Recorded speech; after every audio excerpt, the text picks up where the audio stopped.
a very Bergamasco invention, which is the automobile.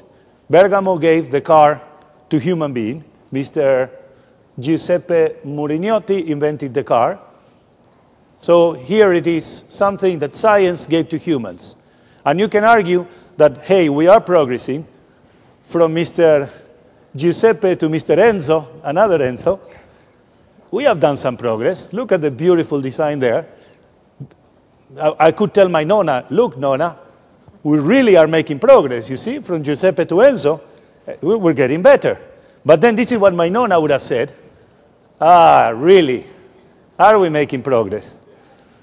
You see, I could not answer my grandma, my Nonna, that we're making progress when I was sitting in traffic between Firenze and Pisa, and with a horse, I could have gone faster in the countryside. So that drives me crazy all the time. How is it that I go to the old town of my ancestors and they live happy? And after all we've done, are we really contributing?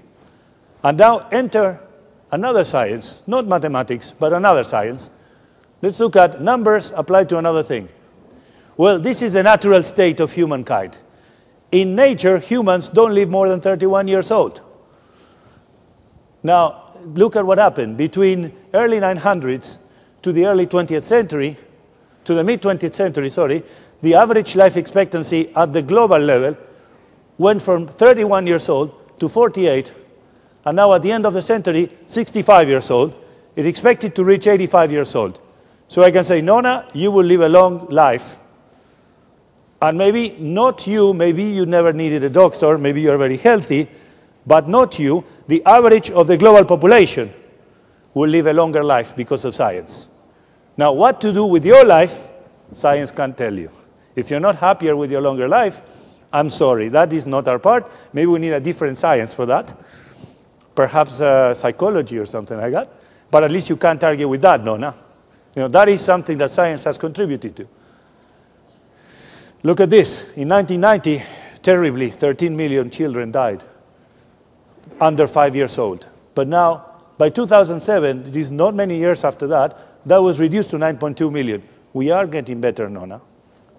Something we are doing better. So now, before we all feel good about ourselves, here is a problem. So amazing, incredible. However, there's always a catch. Life is complex. Let's look at this. There's a lot of colors in there, but I can tell you one thing. Essentially, this map is life expectancy. And you don't want to be in the red or black side. You see, the black color means your life expectancy, average life expectancy, is under 40 years old. And look at that. There's a very high concentration around this area. So maybe in Italy, you see, there, we are on the green side. Maybe on average we live many, many happy or not years. But in Africa, you don't have the choice of being happy or protesting about the weather. You die young. So maybe science has been helping, but we are leaving behind a big percentage of the global population. And here's what we need to worry about today. This is what we're going to talk about today. Okay, so maybe you can think, all right, people are dying young. It's terrible, it's tragic, but maybe it's just they don't have money. If they don't have money, I am a scientist, I'm not a genius. Sorry. I know I'm not a genius. I mean, I am a scientist, I'm not a magician. I cannot do magic. If you don't have money, what is science going to do? You're dying of poverty, not of disease.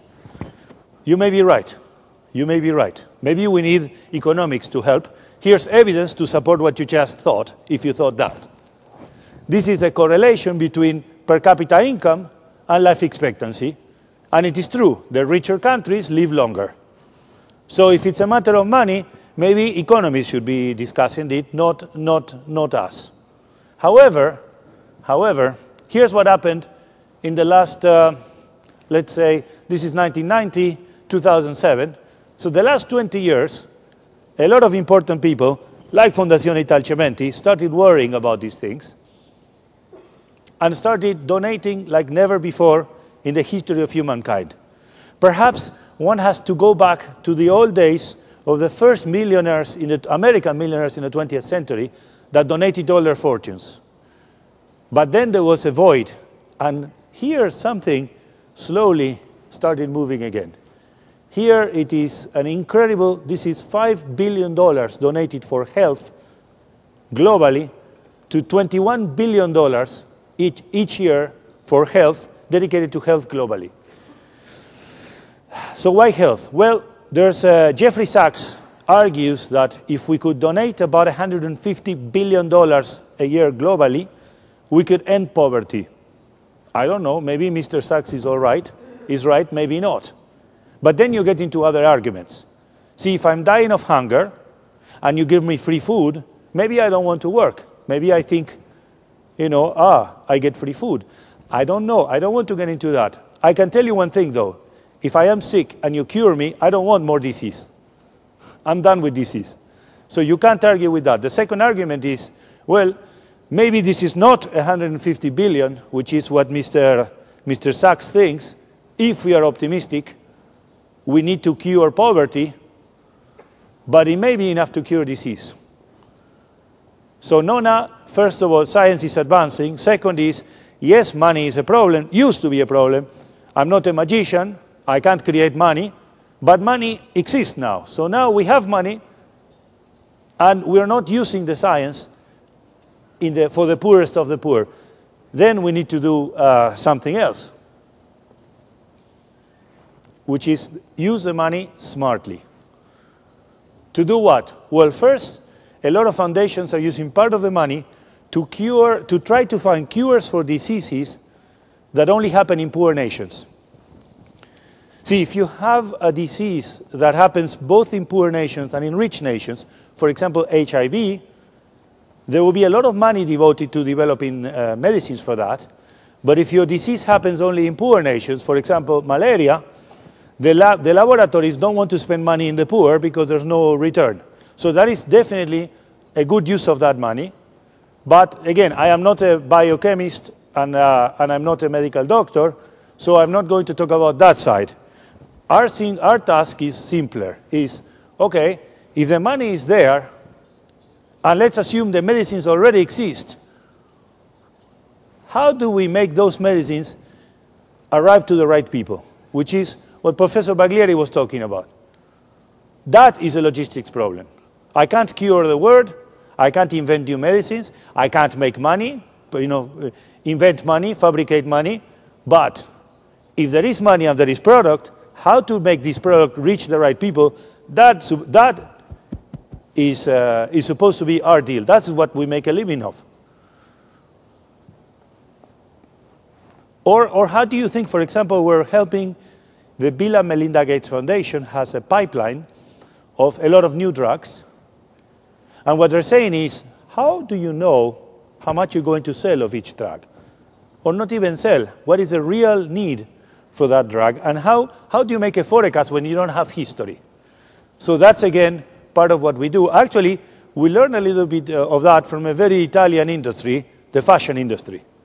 When you start manufacturing fashion, you don't really know what people are going to wear. So you have to react fast.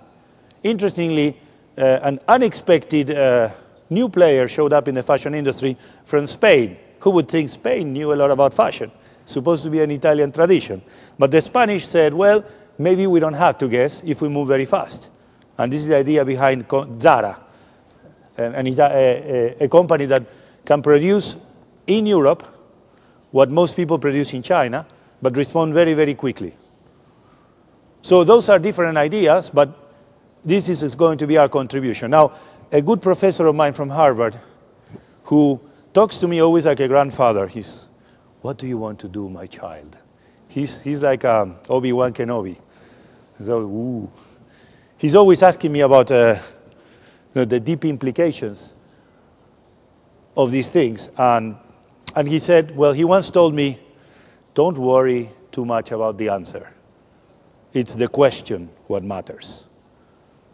So I'm going to show you some math about what we're doing, but it doesn't matter. Maybe today we do this, tomorrow we do that. I'm going to spend more time speaking about the problem. You are smart people. Maybe you can figure out the Italians and the Bergamaschi are famous for being inventors. Maybe you can figure out a better way. But for that, you have to understand the problem.